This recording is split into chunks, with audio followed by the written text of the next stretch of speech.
IMU is mad as Vegapunk goes on to apologize for the creation of Motherflame. Though unfinished, even in its current state, it could have been eventually harnessed to ensure the entire world lived in abundance. We're talking unlimited energy. But he was careless and a fragment of his flame was stolen by York, who gave it to IMU, which in turn is pretty much a death sentence to everyone below the red line. Now quickly, I know that some of you might feel that Vegapunk's yapping feels a bit dragged on, but that's because we and you who have been in tune with our whole Steep community already predicted IMU's theft of Uranus from the ancient kingdom, which we postulated Zunisha was in charge of guarding. His failure is what allowed this all to happen, hence why his master, being Momonosuke's grandfather, Futoki, ordered the elephant to walk on until he is given the command to stop. Now I know that the second point of Vegapunk's yapping was to tell us Motherflame was the fuel, but we also predicted that 50 chapters ago. Joy Boy being the first pirate was also a given, considering the current world authority was unified by IMU and deemed his actions as unlawful, especially when he started to liberate slaves from ships that their kingdom would capture, as showcased in chapter 1018. All Vegapunk did was confirm what we already knew, but hey, at least he told us that the world is flooding, and now the ancient kingdom turned into Atlantis, protected by the Sea Kings. However, this broadcast is actually more than Oda reaffirming what he already alluded to. Rather, it's the entire world learning this history that's important. We see this with King Elisabello and the other nations in shock, even going out of the way to verify the destruction of Lulusia. We also see the celestial dragons and the marines in awe. They cannot believe what they're hearing. In fact, we come to Akainu, who literally is like,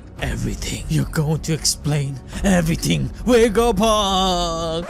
I'm taking a piss. No, honestly, I found this very cryptic. Is he saying that he doesn't know everything and he wants Vegapunk to explain it? Or is he mad at Vegapunk for explaining everything? I just don't know. This could actually be very fundamental to his character, because if he doesn't know, he could be a person that goes on to support Sword against the government, causing an inner revolution. But if he didn't know everything, then he's just more of a scum. Because yes, you might hate pirates and every injustice they do, but the moment you start supporting another injustice, you become a hypocrite. His absolute justice starts falling apart. Regardless, all of these reactions is very important, as it foreshadows how the story of One Piece will end, because Luffy isn't supposed to save the world, rather he's there to liberate it, and the people of the world have to save themselves. However, elsewhere we get another emotional moment as Edison explains to Stussy that Gandhi Saab's insane slash at the Labo face has made it harder for the Straw Hats to escape, as they can't produce any more clouds for them to hop onto. But more importantly, Egorose is heading her way, so Stussy should escape. But this clone has a deep existential crisis and now wants to die. Kids, don't be a Stussy. Live on, please. However, one thing she does showcase is her deep loyalty to those she cares about, including her friend Kaku, as she requests Edison to give her permission to let him go, which although a noble act, it doesn't help soothe the pain in Stussy's heart. But Edison says that this inner conflict is proof of her humanity and asks her to promise that regardless of what happens, she will keep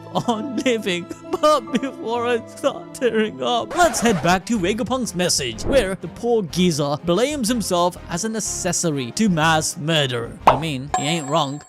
No, seriously, the whole kingdom of Lulusia is indeed confirmed to be blown up to smithereens. Vegapunk is also going out of his way to not say that the world government did it, whilst also giving as many clues as possible for the general public to be able to reach to that conclusion on their own. Because as Vegapunk said last chapter, he is simply there to give the facts, not give his opinions on things he can't substantiate, like who is in the right, who is in the wrong, as this is the 900-year-old long conflict.